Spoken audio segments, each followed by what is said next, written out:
आज आमे पढ़िबा संविधान प्रणयन और कार्यकारी केमिति होइतिला। साधारण भाव आम समस्ते जानिछे जे भारतर संविधान को पृथ्वीर सर्वबृहत लिखित संविधान कहुए। पृथ्वीर अन्य कौन सी एमती कंट्री नहीं जार संविधान भारतर संविधान ठारू बड़, से भारतर संविधान को पृथ्वीर सर्वबृहत लिखित संविधान कहुए।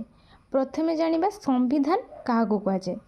साधारण भाव राष्ट्रर शासन परिचालन पाई उद्दिष्ट मौलिक नीति और नियमावलीर समाहार को संविधान कहुए।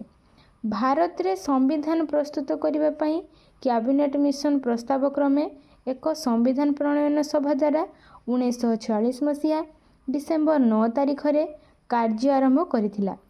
ए संविधानटा 1946 मसीहा डिसेम्बर मास 9 तारिख रे तार कार्य आरंभ करिथिला।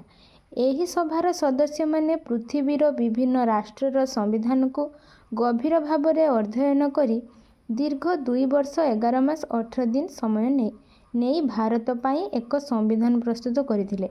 एही संविधानटा प्रस्तुत होबा पाई ताको 2 वर्ष 11 मास और 18 दिन समय लागिथिला। एही संविधान 1949 मसीहा नवेम्बर 26 तारिख रे संविधान प्रणयन सभा द्वारा गृहीत होइथिला वो 1950 मसीहा जनवरी 26 तारिख रे कार्यकारी होइथिला। ए संविधानटा केते मसीहा रे 1949 मसीहा नवेम्बर 26 तारिख रे प्रणयन होइथिला आउ 1950 मसीहा जनवरी 26 दिन कार्यकारी होइथिला। सेथिपई जनवरी 26 तारिख को साधारणतंत्र दिवस रूपे पालन करा जाए। आउ डॉक्टर बी आर आंबेडकर को भारत संविधान पिता कहा जाए।